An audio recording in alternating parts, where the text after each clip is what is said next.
प्रचंड मारहाण केली. तुमच्या इथे तुम्हाला दिलेल्या डॉक्युमेंट्समध्ये एक FIR रिपोर्ट दिसेल जो आमदार अशोक विखेंच्या विरुद्ध आहे. त्याची तारीख तुम्हाला सांगू इच्छिते मी. 26/6/2020 हा रिपोर्ट आहे.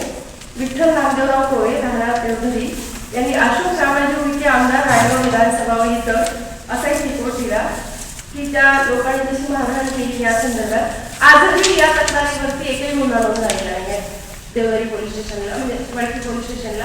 ही लोक रोज फिरतात, घरात बोलतात की आमची शेती आम्हाला भेटेल की नाही, की आपण कुठे नाही जगू. आणि यांनी इतक्या मोठ्या प्रमाणामध्ये सगळी सेटिंग लावलेली अधिकाऱ्यांची आणि कर्मचाऱ्यांची. तलाठी सुद्धा त्यांच्यासोबत मॅनेज आहे आणि ही अडाणी लोक फिरत राहतात. ही शेती अजून त्यांना मिळालेली नाही आणि स्टे आहे, म्हणजे पैसे आमचं आहे पण जमीन प्रकरण अजूनही कोर्टामध्ये प्रलंबित आहे.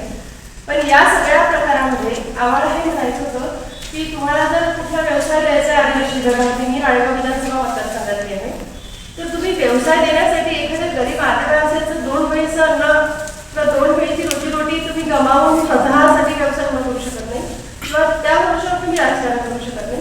तुम्हाला असं जमिनी भेटल्या असत्या. तर हा झाला विषय एक त्या शेतीच्या संदर्भाचा की त्यांनी ज्या पद्धतीने ती जमीन हडप करण्याचा प्रयत्न केला आणि तिथे त्याचे डॉक्युमेंट्स माझ्याकडे अशा संख्य प्रकार आहेत, पण मी ज्याचे डॉक्युमेंट्स आहेत त्याच्या आधारे बोलते. दुसरी गोष्ट की रायगाव यवतमाळ, म्हणजे मी यवतमाळबद्दल बोलेन, तो विषय महाराष्ट्राचा शाळेचा आदिवासी आश्रम शाळा आहे. ज्या आदिवासी आश्रम शाळेमध्ये कंत्राटी कर्मचाऱ्यांच्या भरत्या केल्या, शिक्षकांच्या भरत्या केल्या कंत्राटी, स्पोर्ट टीचर म्हणून त्यांनी कंत्राटी भरली, सोबत चौकीदार कंत्राटी भरली. आता कंत्राटी चौकीदार निवासी आश्रम शाळेला असावेत का ही एक मोठा प्रश्न आहे. कारण जिथे आदिवासींच्या मुली असतात, म्हणजे अल्पवयीन म्हणा किंवा वयात आलेल्या मुली असतात 10वीपर्यंतच्या 7वीपर्यंतच्या, तर या मुलींच्या ठिकाणी रात्री चौकीदारीसाठी असणारी लोक एक तर ती पूर्ण वेळ असायला पाहिजे कारण ती जबाबदार राहते. यांनी कंत्राटी लोक भरली आणि कंत्राटी शिक्षक भरले, स्पोर्ट्स टीचर, आणि त्यांनी त्या मुलींचं शोषण केलं. बरं, त्या मुलींनी वारंवार तक्रारी केल्या डिपार्टमेंटकडे, महिला आयोगाकडे नाही. त्यांनी पहिली तक्रार केली त्यांची तिथल्या वार्डन आहे इंगोले मॅडम, त्यांना तक्रार केली आणि मग त्या मॅडमची तक्रार HMला कळवली. कारण तिथे फक्त 2च परमनंट पद होती गव्हर्नमेंटची, एक मॅडम वार्डन मॅडम आणि एक HM, आणि बाकी सगळे कंत्राटी भरलेले शाळेमध्ये. तर त्या HMने ती बातमी दाबून ठेवली आणि कंटिन्यू मुलींचं शोषण चालू राहिलं. अनेक दिवस मुलींनी ती तक्रार सांगूनही कोणी काही जबाबदारी घेत नाही, म्हणून मुलींनी परत PO ऑफिसला त्याची माहिती दिली की आमच्यावर अशा पद्धतीने अत्याचार होत आहे. त्या मुली PO ऑफिसला गेल्या. PO साहेबांना ते कळवलं, मुलींच्या सह्या आहेत, त्याचं डिटेल्स मी तुम्हाला दिलेले आहे की आमच्यासोबत इथे गैरव्यवहार होत आहे किंवा आमच्यासोबत आम्हाला चांगली वागणूक देत नाही आहे किंवा आम्हाला त्या पद्धतीने त्या शाळेमध्ये वर्तणूक असायला पाहिजे ती मिळत नाही आहे. तर अशा वेळेस त्यांनी त्या शिक्षकाला काढण्याऐवजी त्या ज्या मॅडम होत्या त्या मुलींच्या बाजूने बोलत होत्या त्यांनाच ट्रान्सफर करून टाकली आणि त्याला सस्पेंड करून टाकलं. बरं, सस्पेंड नंतर केलं आणि ट्रान्सफर करून टाकली आणि तरीही प्रकरण दबण्याचा प्रयत्न केला. आणि मग पॅरेंट्सला असं वाटलं आदिवासी मुलींच्या वडिलांना की आपल्या मुलींच्या आयुष्यासोबत खेळ होत आहे. तर त्यांनी त्या शाळेचे मुलींचे व्हिडिओज व्हायरल केले, सोशल मीडियावरती तुम्ही पाहिले असतील. आदिवासी विकास मंत्र्यांना फार वाईट वाटलं की माझ्या डिपार्टमेंटचे व्हिडिओज व्हायरल झाले आणि ते बदनामी झाली आणि असं करून मग त्यांनी त्या मॉडेलला सस्पेंड करून टाकलं. आणि जी आरोपी होती म्हणून ज्यांच्यावर आरोप शोषण केलं तर त्याला कायम करावं ठेवलं पाहिजे.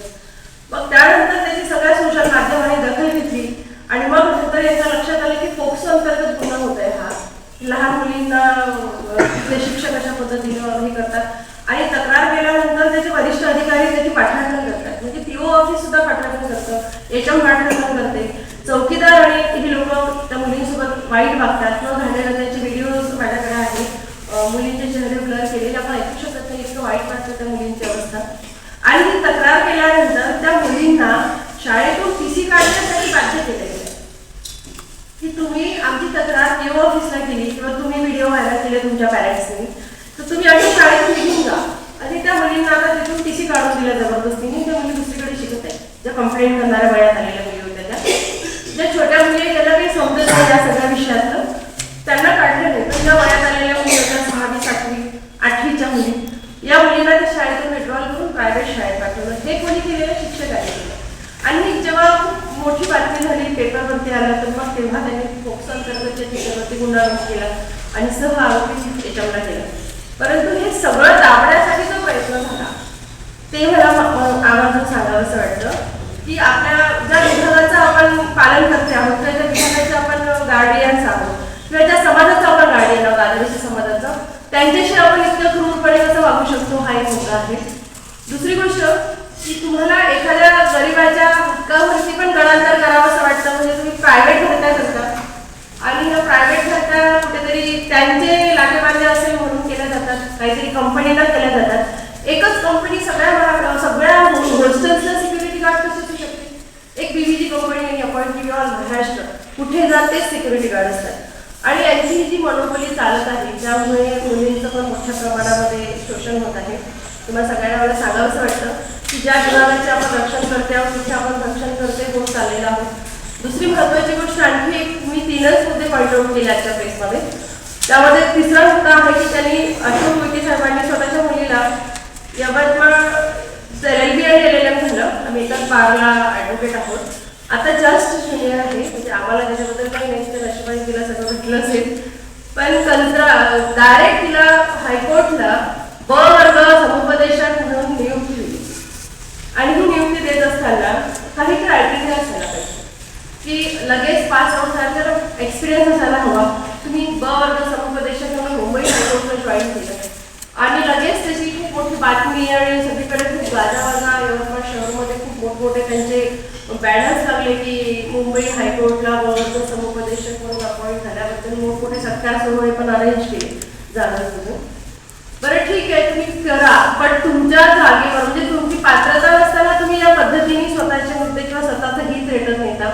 त्या ठिकाणी अनेक मुलींवरती अन्याय झाला ना, म्हणजे आदिवासींवरती अन्याय झाला. इतर बद्दल आपण बोलतच नाही आहोत. आदिवासी महिलांवरती अत्याचार, मुलींवरती अत्याचार झाले त्याबद्दल तुम्ही जबाबदारी घेतली नाही. एखाद्या दुसऱ्या कुठल्या आदिवासी मुलीचं पोस्ट असते तिच्या पदावर लायबल असते, ती अपॉइंट झाली असती ना, तुम्ही तुमच्याच मुलीला अपॉइंट केलं. त्यानंतर यवतमाळ नगर परिषदेमध्ये आता आदिवासी महिला आरक्षण रिझर्वेशन दिलं, तिथे पण स्वतःच्या मुलीला तिकीट दिली आणि तिला तिथे परत निवडणुकीला उभं केलं. तर हे सगळे जे एक क्रोनॉलॉजी मला सांगायची आहे की किती मोठ्या पद्धतीने एखादी व्यक्ती चुकत जाऊ शकतो किंवा सत्तेत आल्यानंतर एखाद्या व्यक्तीला किती उन्मत्तपणा येऊ शकतो, तर त्याचे हे सगळे उदाहरण. बरं, ही मुलगी त्यांचं जे पॉम्पलेट एक त्यांच्या प्रचाराचं पॉम्पलेट आहे, त्यामध्ये त्यांनी समुपदेशक हायकोर्ट प्रचाराच्या पॉम्पलेटमध्ये छापलेलं आहे. म्हणजे आणि आता सांगतात की एक तर तुम्ही त्या पदावर राहू शकता किंवा निवडणूक लढू शकता. दोनपैकी एक तुम्हाला सांगावं लागेल, त्या पदाचं पॉम्पलेटमध्ये नाव लिहून प्रचार करणं चालू आहे. आणि अशा पद्धतीने म्हणजे कसं एखाद्या गव्हर्नमेंट पोस्टचा किंवा एखाद्या जबाबदार पोस्टवर तुम्ही आहात, तुम्ही तिथे आता नसेल सोडलं असेल पद तर तुम्हाला ते लिहिता येणार नाही. आणि एक जर पदावर आहे तर निवडणुकीला उभं राहता येणार नाही. आणि ठीक आहे, सोडलं असेल तर तुम्ही सोडलं असलेलं पद जे कधीच भूषवलेलं नाही, फक्त नामापुरतं तुम्ही घेतलं होतं, ते तुम्ही तुमच्या पॉम्पलेटवर टाकून पूर्ण पब्लिकला इम्प्रेस करण्याचा प्रयत्न करता, लोकांच्या मनावर भाव आणण्याचा प्रयत्न करता. आम्ही उच्च विद्याविभूषित आहोत. तर हे सगळं जे चाललेलं आहे त्याबद्दल मला तुमच्याशी काहीतरी बोलावंच वाटतं, म्हणून मी झाले. माझं तुम्ही सगळ्यांनी व्यवस्थित ऐकून घेतलं. तुम्हाला काही प्रश्न असेल तर तुम्ही मला विचारू शकता.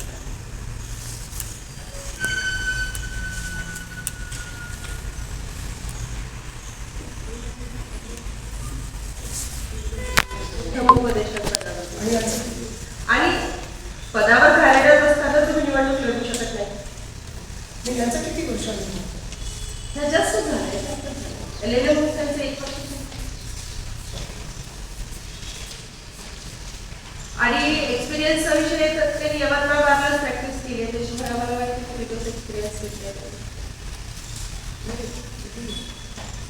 तर हे सगळं जे आहे ना डिटेल्स हे प्रेस नोटमध्ये असायला तुम्ही 3 वर्षाचा अनुभव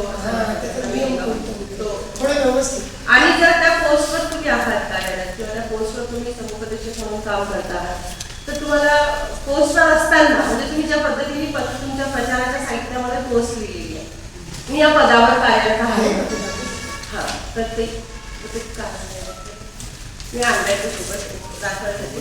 तुम्ही त्या पदावर आहात, तुम्ही त्या पदावरचा वापर करून प्रचार जो करता की आम्ही या पदावर कार्यरत आहोत म्हणून, म्हणजे मोठ्या पदावर कार्यरत आहोत असं दाखवायचं. एक तर तुम्ही पदावर राहू शकता किंवा पदाचा राजीनामा देऊन निवडणूक लढू शकता. तर निवडणूक लढत असताना पदाचा राजीनामा दिल्यावर त्या पदाचा तुम्हाला उल्लेख करता येणार नाही, जे की तुम्ही भूषवलंच नाही, फक्त जॉईन झालं आणि